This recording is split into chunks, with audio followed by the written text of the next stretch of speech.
Minęło około 11 tysięcy lat od czasów, kiedy człowiek zaczął zajmować się osadnictwem oraz sianiem zboża. Wtedy wszystkim dobrze znany ptak właśnie zainteresował się, jak może skorzystać z tej okazji. Poznajcie wróbla, jego cechy, tryb życia, ale przede wszystkim jak ta długa historia się zaczęła. Ja jestem Dejtu i zapraszam do oglądania.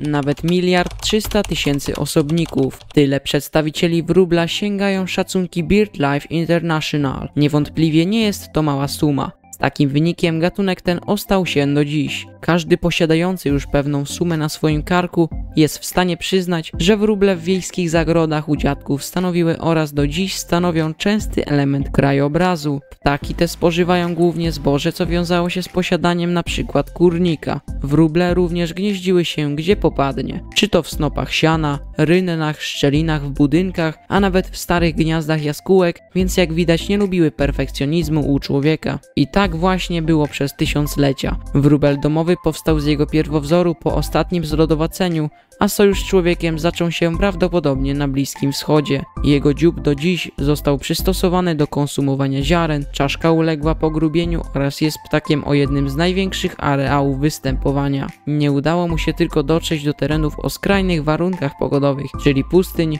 lasów deszczowych oraz swoje występowanie naturalnie ograniczał do występowania człowieka. Jednak wróćmy do dzisiejszych czasów. Wiele z nas pamięta zapewne te, kiedy ktoś nie znał się na ptakach i każdego, którego spotkał, nazywał wróblem, a jeśli był nieco większy i czarny, wroną lub krukiem. Zatem jak rozpoznać wróbla? Jest to bardzo proste, ponieważ jest on pospolity oraz będziemy go notorycznie widywali. Są jak wiadomo niewielkie. Długość ciała nie przekracza 15 cm, krępe, lecz stosunkowo masywne w porównaniu do ptaków podobnej wielkości. Mają grube i krótkie dzioby do spożywania ziaren, lecz dymorfizm płciowy jest mocno zauważalny cały rok. Samiec odznacza się ciemnobrązową brodą, wierzch ciała oraz policzki szare, natomiast charakteryzuje się ciemną otoczką oka oraz ciemnoszarą czapką. Samica różni się tym, że nie posiada w swoim upierzeniu takich brązowych walorów co samiec, oczy jej są bardziej widoczne i przeważa u niej upierzenie szaro i jasno-brązowe. Wróbel ma również swoje szaty.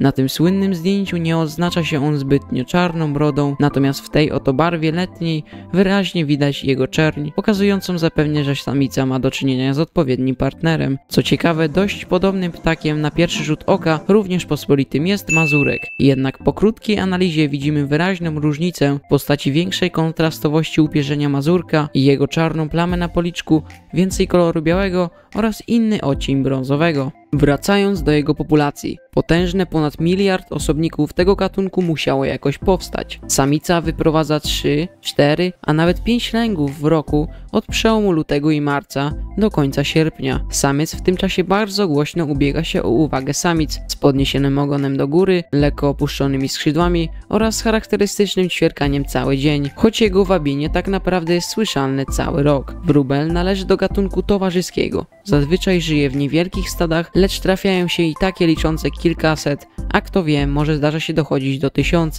Choć są to ptaki żywiące się ziarnami zbóż, zarówno uprawianymi przez człowieka, jak i nasionami traw, to swoje od 1 do nawet 10 piskląt para wróbli musi karmić owadami, a dla nich nie jest to najprostszą rzeczą upolować owada z takim dziobem. Powiedziałem od 1 do 10 piskląt, bo tyle samica jest w stanie znieść podczas jednego lęgu. Myślę, że warto także wspomnieć, że liczba jaj zniesionych przez samicę zależy od szerokości geograficznej, jednak często partnerzy porzucają gniazdo, jeśli lęk jest ubogi. Mimo tego sukces w odchowaniu młodych u wróbli jest całkiem duży. Lecz niestety, mimo iż wróbel przystosował się praktycznie do każdych warunków na świecie, notujemy ogólny spadek liczebności tego ptaka. Wydawać by się mogło, że efekt korzyści ze strony wróbla do człowieka nie jest odwzajemniany i być może jest w tym racja, ale tylko na pierwszy rzut oka. Śmiem twierdzić, że sytuacja w Chińskiej Republice Ludowej w latach 1958-1962, podczas kiedy Mao Zedong, przywódca tego kraju, rozpoczął wielkie tępienie zwierząt, które przeszło do historii jako walka z 4 plagami ptakami. Chiny wtedy intensywnie się rozwijały, wzrastała liczba ludności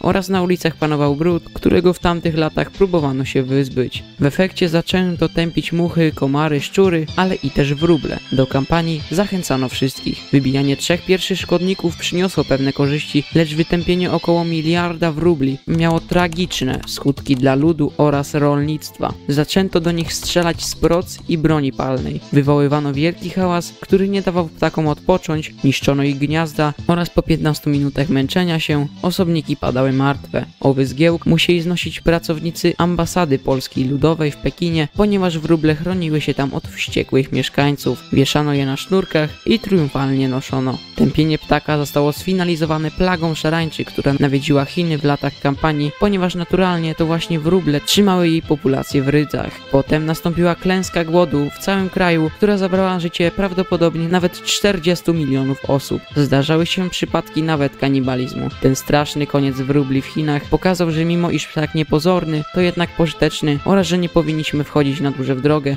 pod żadnym względem, bo jej po prostu nie zmienimy. W efekcie wytępienia rodzimej populacji kraj ten musiał importować 200 milionów wróbli z ZSRR, by chociaż w małym stopniu odbudować wytępiony gatunek. Wróćmy jednak do dzisiejszego świata. Jak miewa się sytuacja wróbli obecnie? Można powiedzieć, że nie jest to ich złoty czas. Przytaczając tutaj przykład Polski, do lat 90. XX wieku wróble miały tutaj raj.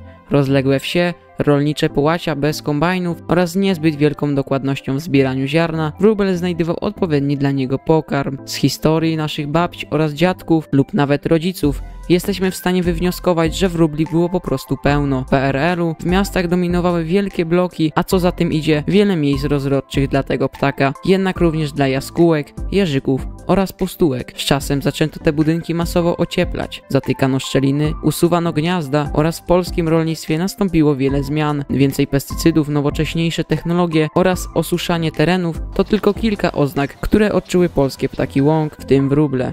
Jednak sytuacja w naszym kraju i tak stosunkowo wygląda dobrze dla tego ptaka. Odnotowano tutaj zmniejszenie się jego populacji o blisko 1/5, lecz w latach 2007-2018 nastąpił nieznaczny wzrost ilości osobników w Polsce. Możemy być z tego dumni, bo jego status wcale nie jest już taki zły, jak mówią na przykład media. W Europie Zachodniej populacja wróbla zauważalnie spadła. Przykładowo w Wielkiej Brytanii, Holandii oraz Belgii jest to już niestety ptak zagrożony wyginięciem. Jak wiemy, są to państwa wysoko zurbanizowane oraz nowoczesne, a to nie sprzyja populacji tego ptaka. Tam także przyczynami mogą być niedostosowanie się do klimatu północnego, wskutek czego sporo wróblów umiera w zimę oraz brak owadów do wychowania potomstwa i zanieczyszczenie powietrza, w efekcie czego pisklęta mogą tracić na masy, być mniej odporne na drobne ustroje oraz czasami nawet niedożywione. Czy to może oznaczać, że wróbel jest w stanie wyginąć? Osobiście uważam, że w Rzeczpospolitej daleko mu od tego. Populacja liczy około 7 milionów par, więc i tak dosyć dużo, choć w innych państwach jest to jak najbardziej realne, że ten piękny, radosny ptak może zniknąć. Oczywiście, tak jak mówiłem, ma on bardzo szeroki areał występowania, więc nie powinniśmy stawiać jego sytuacji jako priorytet. Jest dużo więcej na świecie pięknych pod wieloma względami ptaków, które już potrzebują naszej pomocy. Jednak być może dlatego na świecie ustanowiono Międzynarodowy Dzień Wróbla, przypadający 20 marca. Jest naprawdę wiele sposobów, które są w stanie pomóc odbudować jego populację i jesteśmy często w stanie łatwo wdrożyć je w życie codzienne. Przede wszystkim dokarmiajmy je, szczególnie zimą, która niewątpliwie jest dla nich trudna, a odlecieć przecież nie mogą, bo choć nie wspomniałem, nie mają przystosowanego układu oddechowego oraz budowy ciała do tego. Dla wróbla nawet dłuższy lot po mieście jest nie lada wyzwaniem. Warto także rozważyć miskę z wodą dla nich, szczególnie latem, oraz jeśli nie jest to problemem, zostawiać część nieskoszonego trawnika. Za to wróble naprawdę Ci podziękują. Dlatego pamiętajmy o nich, o niezwykle ciekawych, od razu poprawiających nastrój ptakach, które po prostu budzą pozytywną energię, bo jeśli nie podejmiemy odpowiednich działań, po prostu znikną. O tym, jak chronić wróble, powinno wiedzieć jak najwięcej osób. Dlatego powiedz swojej rodzinie, że warto im pomagać oraz udostępnij ten film znajomym i zostaw łapkę w górę. Jeśli dotarłeś do tego momentu, napisz "ratuję ćwierkanie" i w ten sposób jesteśmy o krok do polepszenia relacji z wróblem. Ja będę się z Wami żegnał, pozdrawiam i do zobaczenia. Trzymajcie się.